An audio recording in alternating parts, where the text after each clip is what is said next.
Hi, this is Prince Paul Marcos with the Out of Body Journal, and it is Friday night, March 1st, 2019. And tonight I plan to read a little bit from chapters 4, 5, and 6 from The Golden One, an out of body book, a book that I wrote in 2017. And I was planning to do this on a live stream, but was having some issues with YouTube. I wasn't able to record longer than 1 minute for some reason, live stream. And it kept cutting out at the 1 minute mark. So I'm going to upload this after tonight's video, and let me know what you think of the info. All right. So chapter 4 of The Golden One, an out of body book. I'm going to kind of read and do commentary. All right. So chapter 4, styles of out-of-body travel. Travel out of body depends in many instances on which body you're in. So we all have many bodies overlaying and overlapping and permeating each other. And I'll explain more about that as I read this chapter. So chapter 4. For example, there's probably an infinite number of bodies that you can inhabit or operate through, meaning the physical body itself has an energy around it, within it and around it, that keeps it alive and permeates it with awareness. That body has many names, but it's often called the pranic body, the etheric body. Each system of understanding has its own name for this body. So if you were to go out of body, and if you found it difficult to move, you might be more inhabiting the etheric body, and you might find it hard to move in that body. So the sequence of bodies is you have the more physical body, what we consider to be physical, and then you have the energy of the cells of that body, which is the etheric body, many different systems call it by different names. And then after the etheric is the astral body. And then after the astral is the mental body, and then after that is other bodies. And I'll continue reading. In another situation, you may go out of body and you find it really easy to move, and you can go anywhere, do anything. So you might have a form, your body might have a shape. This would be the astral body. If the body you're in while out of body has a shape and it's easy to move, you're probably in the astral body. In another situation, you might not have any legs or any arms, or you might just have a head, or you may be a ball of energy. So you could be going places and doing things and seeing things and having some sort of form. Again, this is the astral body. In another situation, you might just be more in a conceptual space, in like a mental space. So this is another kind of body, and that might be more the mental body. The mental body is considered to be formless. It doesn't have any form. It doesn't have any shape. You don't have any arms or legs, and you're a step above the conceptualization of needing to have arms, legs, heads, eyes. You're more just in awareness. You're operating through awareness rather than through moving, and rather than through interacting. If you were to go off the planet, you might notice changes in the velocity and direction and speed that you travel, meaning you can appear somewhere and just show up, or you can travel to that place. And in the instance of traveling to that place, you might notice different changes along the way, meaning if you were to go to the center of the earth, you might travel on a trajectory down at an angle at one speed, at a certain speed, and then the direction and the velocity might shift. So you're traveling out of body and you're noticing changes in the speed that you're traveling. And then also you notice if there's an adjustment or a shift in the direction that you're going. So there are boundaries and there are areas along the course of travel out of body that you might notice that are interesting. I'm going to read that paragraph again. If you were to go off the planet, you might notice changes in the velocity and direction and speed that you travel, meaning you can appear somewhere and just show up, or you can travel to that place And in the instance of traveling to that place, you might notice different changes along the way. Meaning if you were to go to the center of the earth, you might travel on a trajectory down at an angle at one speed. And then the direction and the velocity might shift. So there are boundaries and there are areas along the course of travel that you might notice that are interesting. It's like the road. When you're driving your car along the road, you notice the hills and the curves and the turns. And some of the scenery along the way of if you're driving your car might be interesting. And the same goes for when you're out of body. You'll notice the shifts in direction if that happen along the when you know you want to go somewhere, and while you're traveling there, you don't necessarily have to know the way to get there, but you experience the travel. For instance, I went beyond the planet a few times, and one of the times I wanted to get to this destination, and I got above the earth, and I noticed that there was a change in the gravitational pull, or some kind of pull where if I got beyond this point, I'd be letting go of the earth energy. So that was interesting to me. I went back and forth at that periphery above the earth, at that boundary, and then returned to the body. I chose not to go out. And the other time, there was another time where I was above the earth at a spot where I was noticing the boundary between the earth's pull on me and the freedom to just keep going. And I just went. I went to the planet that I wanted to go to, and that was governed by my will. My intention to travel to a certain place took me there. Chapter 5. Ways to go out of body. So chapter 4 is kind of short. Chapter 5. Another exercise you can work on is, yes, say once you get out of body, that's great. And I have no critique on your experience or anything that you achieved or experienced, because it's yours. One of the things I was doing, and what I'm getting back into doing, is there was a time in my second and third years where I wanted to, let me see, I wanted to see how fast I could get out of body. And I got really good and really good at going out of body, and I was able to get out of body in about 10 minutes. So the first year of my trying to go out of body was about learning to go out of body and to go out of body as many times as I could. The second year was about going out of body as many times as I could. So the first year was about trying to go out of body and being able to do it. My second year of going out of body in 1997 was about this, trying to go out of body as many times as I could. And the third year for me in 1998 to 1999 was about learning to see if I can go out of body really quickly. And again, I got pretty good at that. I was able to go out of body in about 10 minutes sometimes. From laying down on a mattress to exiting and going out of body. 10 minutes. So that's something you could do. See, once you're able to go out of body, see how long it takes you to get out of body, and then you can progress on that, and then see how fast you can go out of body, how much time it takes you to go through the process of relaxing and shifting. Sometimes the energy that you have when you're in your body and then trying to get out of body can be heavy. And it can be difficult to get out of the body once you're in that area where you're feeling that you're noticing the out-of-body energy is happening. You can notice a heaviness. And other times it can be really easy to lift out of the body, or so there's different sensations you can notice when you're trying to go out of body. Sometimes it's really hard to get out of body, and then sometimes it's really easy. So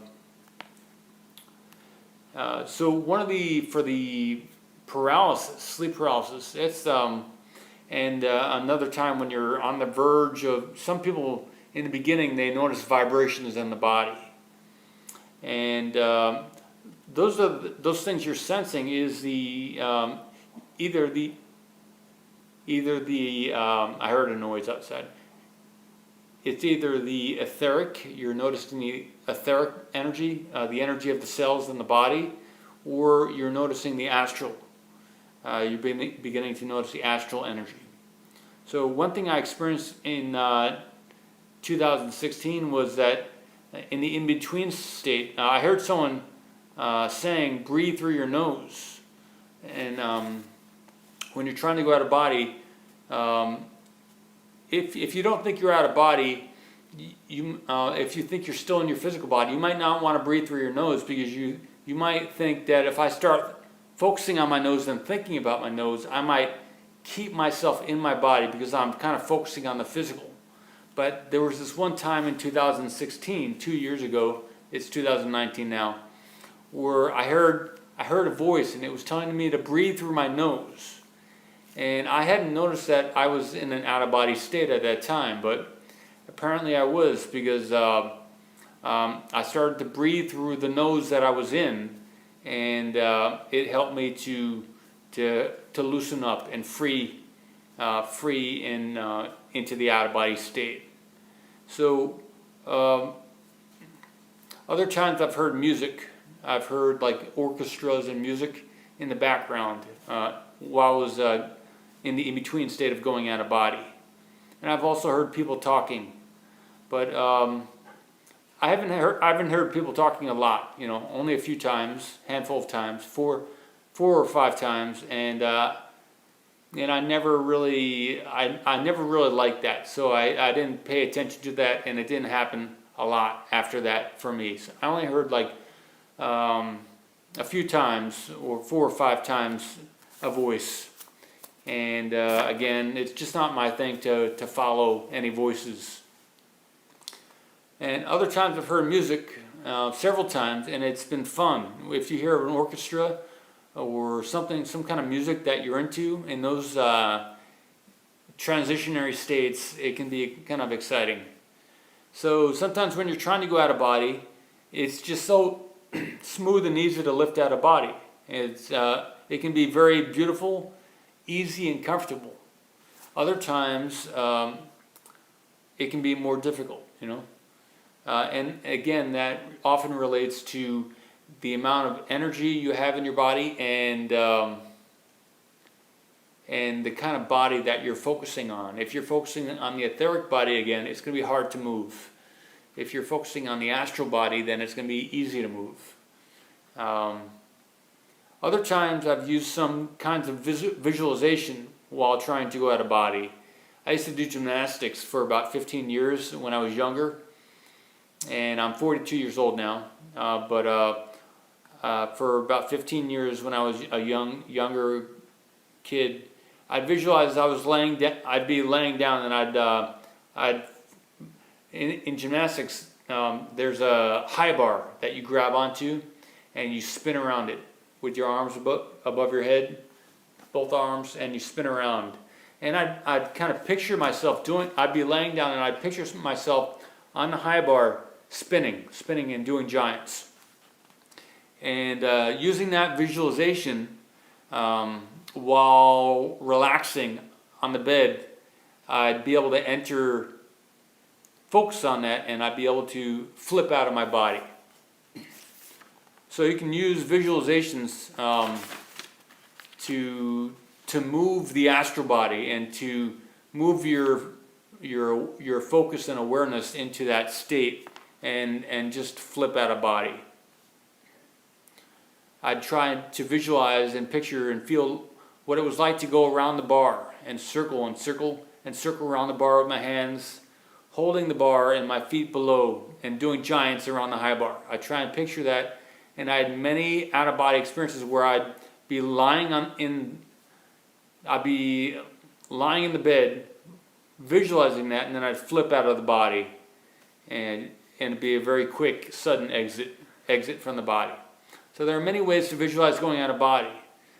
Other people talk about doing it through a dream, like a lucid dream, and becoming aware and noticing you're out of body, or noticing that you're dreaming, and then taking that further. I I've had a lot of dreams, and I've had a lot of interesting things happen in dreams, but I don't. The number of times that those have become waking out-of-body experiences, it's hasn't up to now. It hasn't happened that often where I would become completely awake while in a dream and transition that into an out-of-body experience.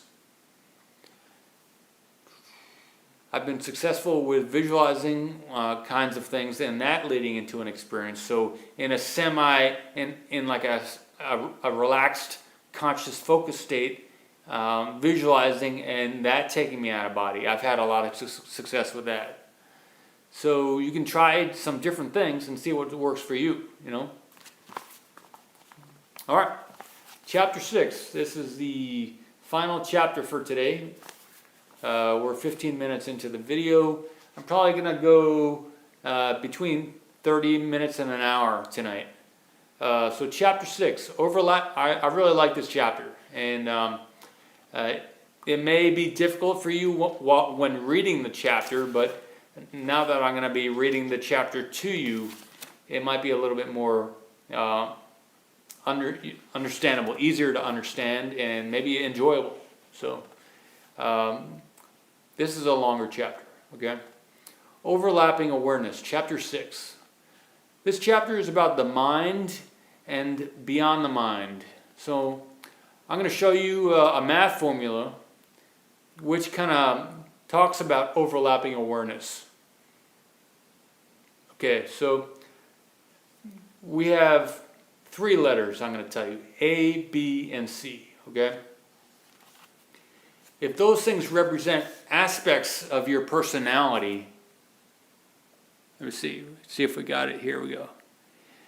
If A plus B is me, represents my personality, the traits and characteristics and memories of my personality. And if B plus C represents the mind and traits and characteristics of somebody else, A plus B is me, B plus C is somebody else. If those things are true, then both of our personalities have B as part of it. My personality is A plus B. Someone else's personality, identity, involves B plus C. Okay? So that's the key information I want you to think about when I read this chapter. A plus B is me. B plus C is somebody else. So what does this mean? This means your personality, what you call you, when you wake up in the morning, you have certain thoughts and things that are unique to your personality as opposed to your friend. If you are A plus B and your friend is B plus C, then there's a similarity in who you consider yourself to be. Your memories and your mind and your emotions and your feelings are A plus B, right? And your friend is B plus C. So there are certain things that are unique to your personality as opposed to your friend or your mom or your brother, your sister, or your teacher. Everybody has different memories and things that weave and are part of the makeup of what they call themselves.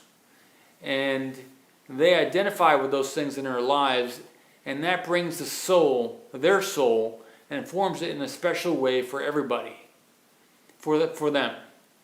So the memories, the thoughts, the feelings that you have about yourself that you consider unique to you, that when you wake up in the morning trigger other thoughts of yours, and you kind of conglomerate your soul. Everybody has certain things that they consider to be unique to themselves. And the A plus the B, this could represent you. That could be your name. And B plus C could represent somebody else and their name. So it's like your experiences in your life. When you remember them, they trigger other things, and the associations reinforce who you call yourself and who you claim to be. So everything is based on associations. That over your life from being a baby to where you are now, you've accepted and you've made certain linkages, and those kinds of linkages that you've made in thought and in feeling, ways that you've chosen to react, are kind of reinforce your identity and are unique to you. And so all these memories together are what you would call yourself right now.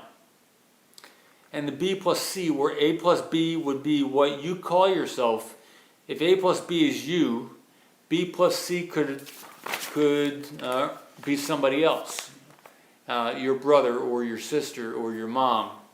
So those are the aspects in your life that have accumulated in your memory, and you call them, those kind of things, you. And other people have certain things that have accumulated in their memory, and they call those things them. They call themselves B plus C. But in your dream, you may have an out-of-body experience where you're overlapping with another person. Your memories, your thoughts, they're interweaving with somebody else's memories and thoughts. So two astral bodies can be in the same place at one time. This is what I've been leading up to. You know, you can travel out of body as one person, but in actuality be interweaved. Your memories, thoughts, feelings, and emotions can also be part of someone, like another astral body or another being. Two, more than just one identity can be combined and experience things together. So say you go to sleep and you go out of body and you don't remember everything about yourself, but you remember that, okay, you have this awareness. You have a certain awareness that you consider to be your own. Because when you go out of body, sometimes you remember everything about yourself, and sometimes you don't remember everything about yourself.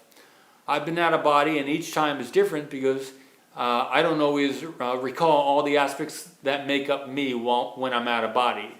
There's an awareness there, but I don't always have my full waking consciousness thoughts. My full identity isn't always activated while I'm out of body. So I have certain thoughts and things that I recall from my waking life, but it's not all me when I'm out of body. Sometimes there's other aspects that are also included, some other thoughts and feelings. So in those times when you're out of body, you don't remember everything about yourself, but sometimes you remember the B part of your identity. If you're out of body and you remember B, and you use that as the thing that holds you together out of body, holds your focus, holds your awareness, and keeps you conscious rather than being subconscious or unconscious. Rather than going unconscious and going into the dream state, you remember at least B, and you're able to maintain focus and awareness, and continue in an experience out of body. That holds your focus from going unconscious. So instead of blending out into the nothingness, into the unconscious, and not remembering anything or having any direction or focus or conscious aware movement in an out-of-body direction, or instead of not having any kind of ability to move and to function in the out-of-body state, at least that aspect of your memory is active while you're out of body, B, and you're able to do something. You've maintained awareness of yourself as B, and you may find out of body that you're having other memories that aren't necessarily your own, your memories. And one time, when I was out of body, here's an example. One time I was out of body and I returned back to a body, and I started moving around in a house, knowing certain things and talking to different people in the house in that body I'd returned to. And when I went to write down my experience, my out-of-body experience in the journal, there was a journal in the body. I returned to a body and I went to write down in my journal. I noticed that it wasn't my journal. And at that point, I separated from that being and came back to my body. So you can travel out of body and you can have experiences with another personality. You can be joined out of body and have experiences. You could imagine that B plus C and my personality of A plus B were joined. And there was an overlapping of the B aspects of our identity. B. We both, me and this other identity, personality, at least we're aware in the B aspect of our personality, of our identity, and that was overlapping. And I also remembered things that I don't know. I knew things I don't know from that person's perspective. So there was some blending from their C, and I guess my A was noticing parts of their C. So it's pretty interesting some of the things that can happen when you're out of body. So there's an overlap in the two personalities, where if I maintained awareness as B, if I'm able to go out of body and not rely on the A aspect of my identity to maintain an out of body awareness, and B is all I need to maintain awareness, if there's another personality that has also incorporated B into their total makeup personality, B plus C, then I can be aware in aspects of this person's out of body and physical life. If they have B in their personality and my personality is made up of A plus B, then that B can be a linkage to entering into their lifetime and their memories and thoughts and feelings and even their body. Since I have a B as part of my mind and thoughts and feelings and emotions and identity, then I have access to them. So we can have experiences together. And here's another example. One time I was out of body, and it could have been a dream. I don't remember if it was specifically an out-of-body experience or a dream. I don't recall.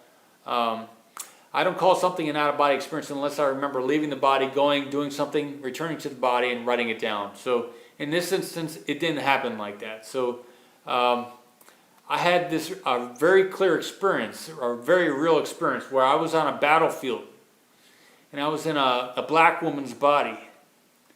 I was on a battlefield in a black woman's body, and I was holding a baby. And there was some kind of war going on around us. So in that instance, obviously, that lady's personality wasn't made up of my A plus B. But it could have been A, B, C, D. My personality could be me and that other soul, or that awareness could have been made up of my identity and her identity. But it felt like I was in a physical body on a battlefield. So maybe my A plus B allowed me to enter her B plus C, and I experienced her life together, merged. And my personality could have been made up of several aspects that also overlapped with her. So A and B plus C is just a condensed way of representing that there are certain aspects of ourselves that are also in other people.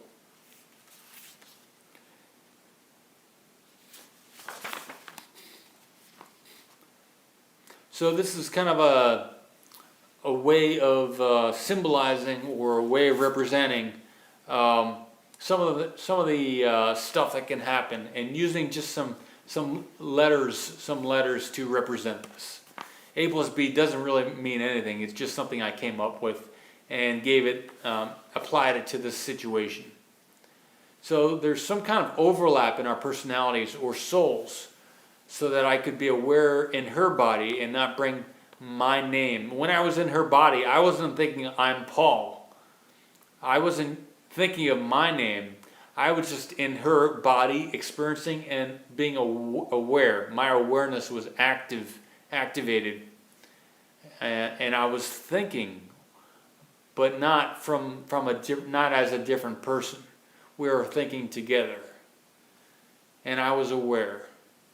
So I didn't bring my name, and I didn't bring my full personality into her body and her experience, but enough of me was there to observe and be alert and aware and know what was going on, so that when I returned to my body, I would have a memory of it.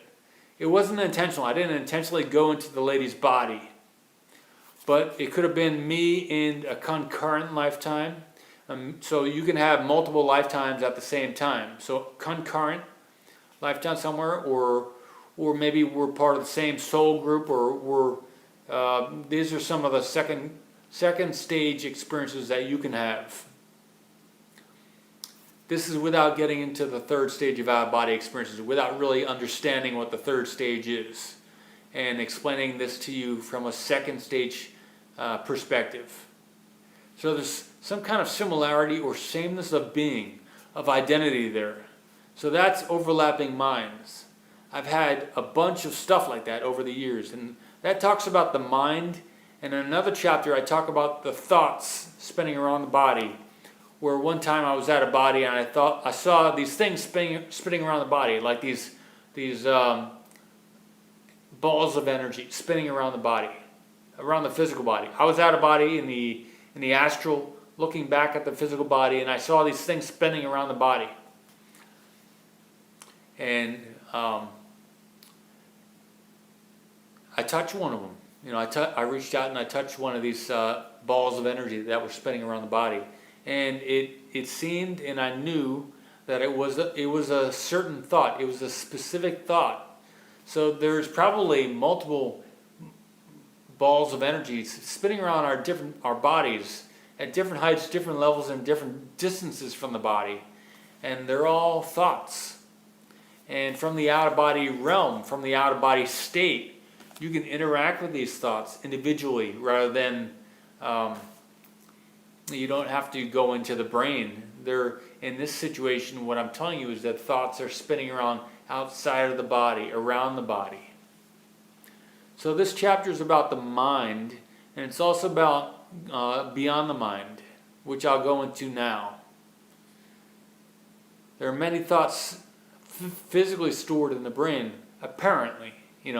I haven't seen that myself. That's just what we say. We say that the brain has certain things stored in it, but I haven't seen that. I've only seen these things spinning around the body outside as balls of energy. So there are these things that I've seen spinning around the body, and it's been my experience of seeing these things. So that lends credence to the idea of overlapping awareness. If things can be outside and it can be a thought, and if you have an out-of-body experience, you know that you can think outside the body. And then you also know that you can go through walls, you can pass through things. So you can also inhabit the same space as another person. You can kind of pass through each other, and you could probably even stay in the same space and travel together. And the thoughts, the energy forms that make up your A plus B could also just as easily travel with someone else's B plus C as one ball of energy, as one astral being, or as one person in a body, and you also as the astral overlapping with their being. Another time,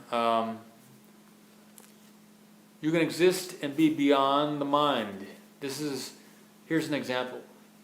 One time I wasn't able to go to sleep. I was tossing and turning in bed, and I couldn't go to sleep.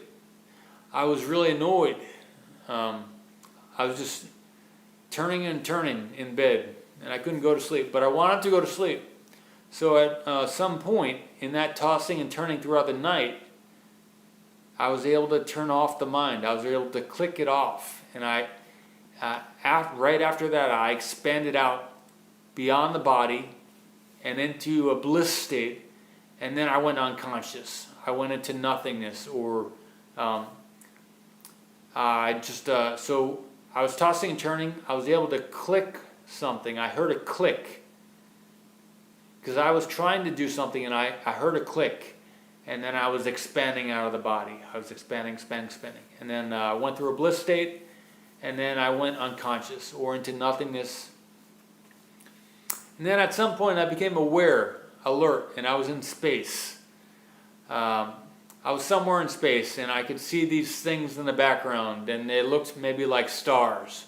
Or maybe they were galaxies, I don't know. But I saw these things all over. And I was kind of coming back into awareness while being in space and seeing these things. So when I was coming out of this nothingness, coming back from that clicking off of the mind, I saw these lines going up and down throughout space, 2 vertical parallel lines. And between the lines there was a circle. So there was a circle connecting 2 parallel lines. And the edges of the circle were just barely touching these lines. And I told this to somebody else sometime, and he told me that it was probably like I was entering a vortex which spun down to the physical world. A toroid has a cone at the top and a cone at the bottom. And between the two, just like I was reading that a baby, the genesis of the first 3 layers of skin of the baby. There's like a neurological layer, and there's another layer. There's like 3 layers that develop in the development of a baby, of a fetus. And you can imagine, you can picture that there's a toroid forming, and at the boundary between this aspect of the toroid and the bottom spinning toroid vortex, you got the gravitational, and then you got the magnetic. The magnetic sends out, and the gravitational brings in. 2 aspects of the toroid. You can imagine that what I was seeing was a circle and then 2 parallel lines on the sides, and then stars or dots everywhere, which could have also been galaxies or whatever, or something else. What I was entering was the toroid, the vortex, back to the physical world. Or if you have the extremes of the oneness in the center of the sphere, and the outside periphery is the personality. I was going from the oneness, spinning back out to the point on the periphery of the circle. On the periphery of the circle, I was leaving this, spinning back to the earth. So when I was coming back out of this nothingness, I became aware, and I saw stars everywhere, and I saw 2 vertical lines going up and down throughout space, 2 vertical lines, stars everywhere, 2 vertical lines, and dots everywhere. And all these things were stars. All these dots were stars. Or I think they were stars. Like I was telling you, it could have been something else. So I saw 2 lines, a circle joining the 2 lines, and these things everywhere, stars or something. And I was moving through space with the intention. I wasn't consciously, I didn't have any intention of coming back to my body, but somehow I was returning to the body. And then I became aware again, and I was able to turn off the mind. So I was becoming aware again. So to recap, I was able to somehow turn off the mind, to click it off. There was an actual click. And I expanded out through the bliss and beyond the mind, beyond thought. And so that's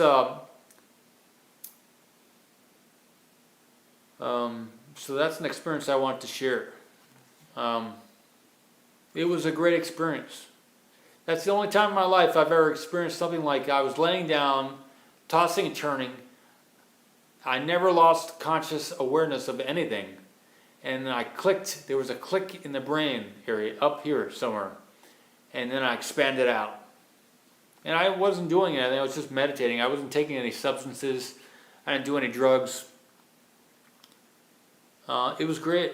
So I just wanted to share those things, those 2 things, that there can be overlapping minds, and you can experience things with other personalities. You can even be in other people's physical bodies.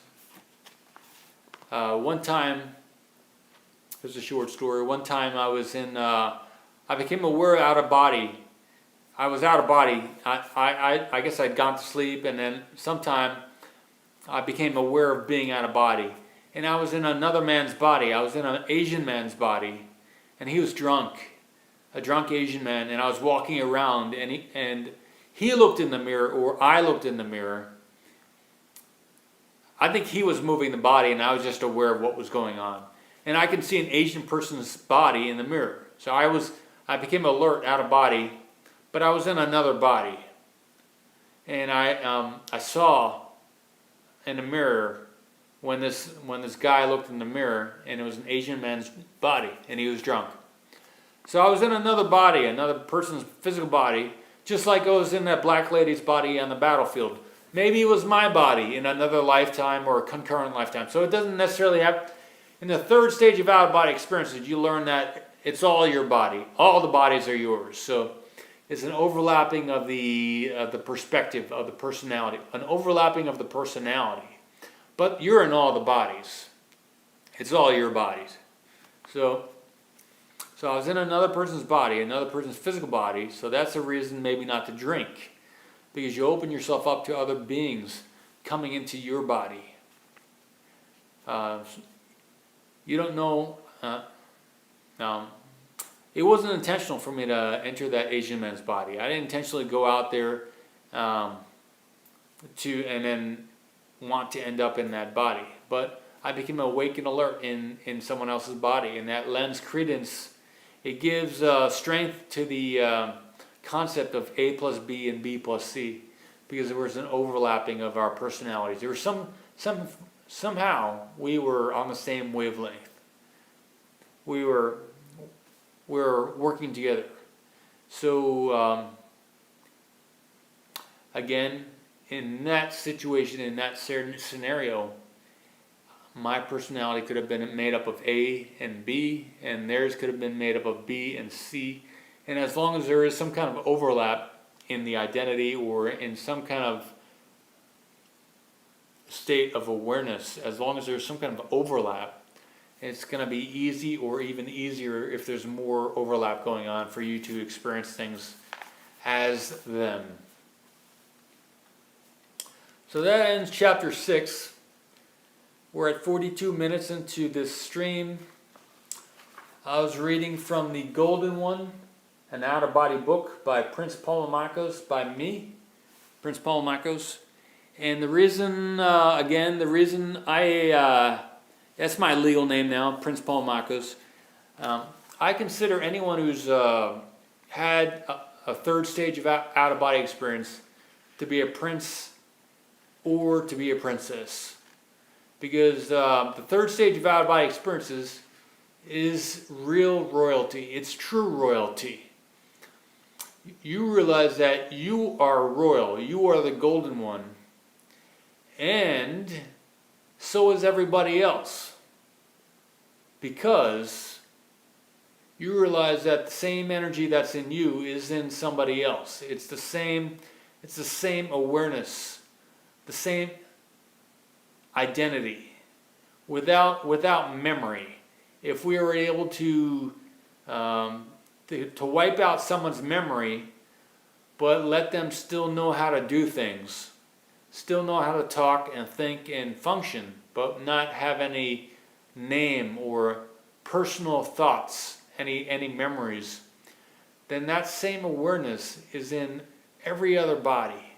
That same essence, that same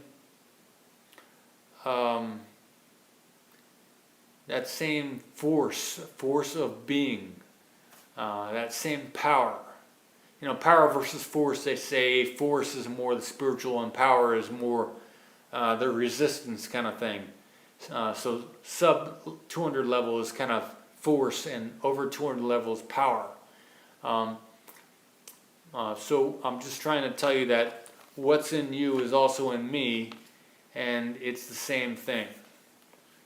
Okay, so that's the third stage of out-of-body experiences. I don't expect you to understand what I'm saying about the third stage of out-of-body experiences unless you've also had the first stage of out-of-body experiences, you've had the second stage of out-of-body experiences, and you've begun to enter into the third stage of out-of-body experiences, which is noticing the similarity of the energy that's in you as in somebody else, and later on fully develops into the knowing and experience of the energy that's in you is also in me, because there's only the one being, and there's only the one energy, and you are that being.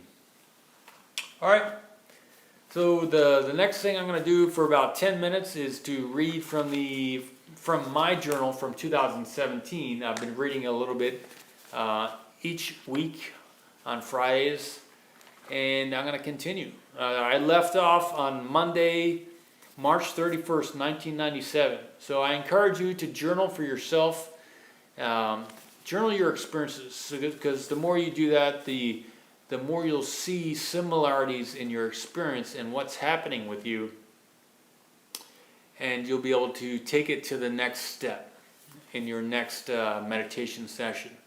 So I'm reading these to you to share with you some of the things that happened to me in the end of my first year of out-of-body experiences.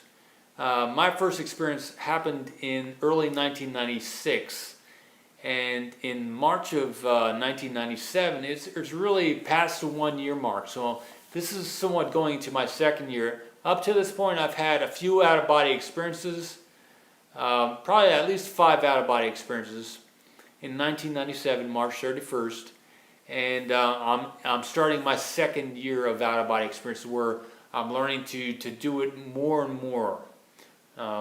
My first year was about learning to do it at all, to prove to myself that it was really real. So March 31st, these past days since my last entry in this book, I've experienced various things, but not things that I fully comprehend yet. I will write these down when I become more aware. So at that stage, I know there's things that I don't really understand what are going on, but I know something's going on. And what these readings can do for you is that it can give you the sense of things happening, and it can maybe trigger and help you experience out-of-body states for yourself, or to have more of them, or to just get into that energy of stuff's happening. Okay. Tuesday, April 1st, 1997, morning, 7:27 a.m. I went out of body. I lifted from the body after some meditation. My head was pointing south. I was laying on my right side. I stayed out maybe 8 seconds. I rose above the body. I looked at the room I was in. I opened my non-physical eyes and saw the dim room. I began thinking of things I could do and how I'd do them, and ended up back in the physical body. So I'd gotten out for about 8 seconds on April 1st, 1997. And that was an exciting thing for me. Because up to that point, I hadn't had over 100 out-of-body experiences. I'd only had about 5. So this is my 6th, maybe my 6th out-of-body experience. I don't know. I'd have to look back through my notes and count. But I've had at least 6 out-of-body experiences now at this point, a year into my experiences. So Wednesday, April 2nd, 1997, in the morning, just past midnight at 12:57 a.m., I went out of body. So the next day, from Tuesday, now it's Wednesday, I'm going out of body again. I was aware of doing this from the sleep state in another probable or time form. So I was in another probable or some kind of different time, but I went out of body from a sleep state. I exited, rotating up to a diagonal position, and then disconnected from the head. I'm gonna make an edit here, just a minute. I disconnected from the head. I floated through a house. So I was in a house that I had some kind of memory or other information that I don't know right now, as I'm talking to you now. I floated through a house I'd known at the time. I then observed people as well as 2 babies. So this is the experience where I'm in a kitchen. I ended up in a house, and I was in a kitchen with 2 babies in a kitchen, and the people were in the kitchen were eating and talking to each other. The babies could see me, so there were two babies, and the two babies could see me. I was in a kitchen with some people, and they motioned towards me, pointing and saying something that sounded English. So they were speaking English. The babies were. I was happy at being out of body and at being with the physical people I was with. One of the people had blonde hair, cut short around the bottom of the head and long at the top. So they had long hair at the top and then short hair around the bottom. The physically active people didn't seem to notice me. So the people who were sitting there also with the babies couldn't see me, but the babies could. After about 4 minutes, I went back to the body, and here I am writing this down. My head was pointing south and I was laying on my stomach. So these are some of the notes I made that I've been reading to you now. I had the feeling that I'd gone to sleep in that reality and that I'd returned to the body. They were friends of the personality which occupied that body. So it seems like, I don't know what went on in that experience, but I was in a kitchen and there were some babies there and the babies saw me. The people couldn't see me, so that gives me the sense that I was probably, I was out of body and I was probably in a kitchen, and the people and the babies were in their physical bodies, but the babies still had their vision working, and they could see me and they pointed at me. Sunday, April 13th, 1997, in the morning at 7:47 a.m. So I was up in the morning. I'm doing my out-of-body meditations, and you should do it in the morning. That's when the stuff happens. It also happens in the afternoon too, but it's traditionally, it's been much easier for me to go out of body in the morning. I went out of body. So again, I'm going out of body. The last entry before this was April 2nd. Now it's April 13th. So for sure, I tried every day in between April 2nd and April 13th to go out of body. But finally on April 13th, I got out of body. It's in the morning, 7:47 a.m.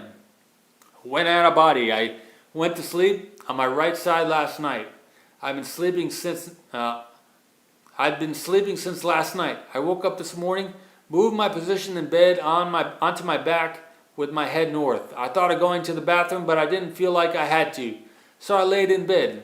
I thought of going out of body. A few seconds later, my non-physical body was swaying forward towards my feet and backwards toward the head. So my non-physical body was starting to sway toward my feet and to my head. It was starting to move back and forth. Like a swing picking up speed, I gained enough separation from the physical and let go of the body. I rose up and left my room. I walked towards the door.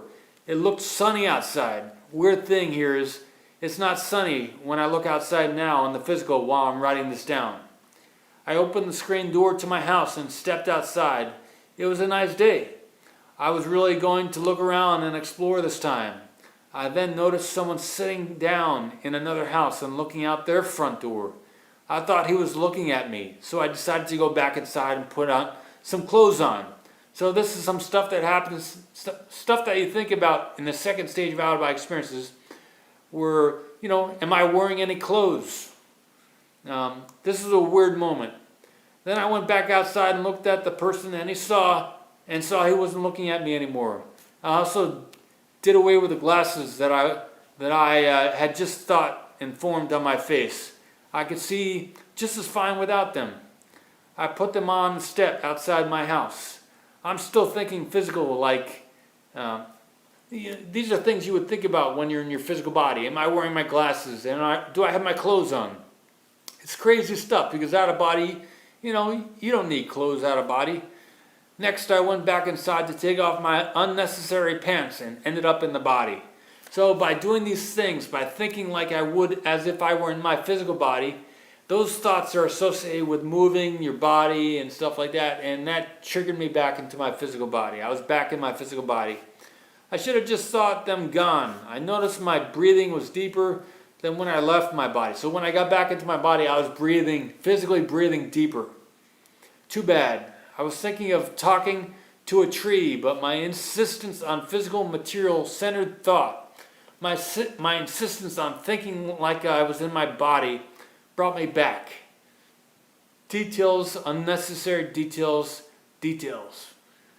You don't need to think about the details. So my total time out of body was about 1 minute. Thursday, April 17th. So this is like from April 13th to April 17th. And now it was Sunday, now it's Thursday. In the morning at 3:55 a.m. I was on my right side, my head was pointing north. I was drifting to sleep and I detached from the body smoothly. So I didn't flip out of body. This time I just detached smoothly. I floated upwardly, keeping in a sort of rigid position. So I was like rigid and I floated upward very smoothly. I felt like I was moving southwest. So I guess I had some sensation of which direction I was moving based on the direction that had my head pointing when I was still in my physical body. So an image became perceivable, but I couldn't quite make it out. I was being pulled in that direction. Just when I thought I was getting to where I was being pulled to, I ended up back at the body. So this was interesting. I guess so I was going out of body, and I was going to this place, and then I ended up back in my body. Somehow I was back in my body. I don't understand it. So at this time in the journal, I also wrote down that I've finished reading The Unknown Reality, and I started reading The Nature of the Psyche by Jane Roberts. Jane Roberts was an author who was also a channeler of the Seth material. I'm going to read one more. So Friday, April 18th, 1997, in the morning, 4:55 a.m. So this is the next day. I think the other one was, which day was it? Thursday, April 17th in the morning at 3:55. So this is Friday, the next day at 4:45 a.m. I've just become aware of a possible counterpart or another reality involving myself. The individual exists in the physical and experiences out-of-body experiences. When the other person slept, I, in an expanded state with that other me, rose from the other body and joined with another third version of ourselves, mixing other me, and greater me. All three of us were out of body as one being together. I was happy. We dreamt the same, I think. Right side, I was laying on my right side. My head was pointing north. I experienced the other me leaving the body. So we were all joined together. We had overlapping awareness. Like I wrote about and spoke to you about earlier in chapter 6 of the book. I'm unsure whether the other me was conscious. I also experienced this other me's waking life. So I walked around in their body too, in addition to being joined with them out of body. At the time, he was traveling with some friends and staying in someone's house. So my A plus B was overlapping with their B plus C. It could have been my A, B, C, D, E was overlapping with theirs B, C, D, E, F, G, whatever. So there was aspects of our personalities, or it was me entering more of a third stage out-of-body experience and also maintaining more of my personality in that experience. So today is the last one I'd read was Friday, April 18th, 1997, 4:45 in the morning. So I'll pick it up there probably next Friday. And we're at 58 minutes into the video and 48 seconds. I want to encourage you to, if you're at all into the out-of-body stuff, to keep working at it. You know, stuff's going to happen. If stuff hasn't happened yet, it's going to happen. If you have that intention and that desire and will to make it happen, it's going to happen. You can do it. I'm encouraging you to keep on at it. If you used to go out of body and you want to do it again, do it more again, you know, there's a time for everything in your life, and it can happen now, you know. Earl Nightingale, you should check out those YouTube videos. Very inspirational stuff. He has a series called The Strangest Secret. You should search that on YouTube, The Strangest Secret. Earl, E-A-R-L, Nightingale, Nightingale. And on back to my stuff, you know, if you want to check out the book that I was just reading, you can find it on Amazon.com. In the description below this video, there's a link to the book. It's called The Golden One, an Out-of-Body Book. You are the Golden One, actually, just like I am the Golden One, because there's only the one being. Well, I don't expect you to understand that or to believe it, but once you have an out-of-body experience, you're in the first stage of out-of-body experiences. If you have several and you start going out of your house and you start meeting other beings and aliens and other races and start having more knowledge and access to other information, then you're in the second stage of out-of-body experiences. And again, the third stage of out-of-body experiences is about the oneness. And I don't expect you to understand the oneness. If you do, that's wonderful, great. Share your experiences here on the channel, but I didn't understand the third stage of out-of-body experiences until I entered my fourth and fifth year of out-of-body experiences. It takes a while. It does take a while. But I just wanted to share this time with you and say have a good rest of your day. And thanks for joining me. You know, we all interact on many levels here in the physical world, on this video, through this video, and also at many other levels. And again, okay, if you see somebody doing something, and you wish you could do that some other time in your life, if you wish you could do something that somebody else is doing, you should know that you are in that other person's body right now doing it. Because there's only just the one soul, just the one essence, just the one source. Your awareness is over there in that body doing it right now. Because there's only one essence, there's only one source, there's only one being, there's only one life. And it's over there. It's all over, doing everything. So you're doing it right now. Okay. Take care.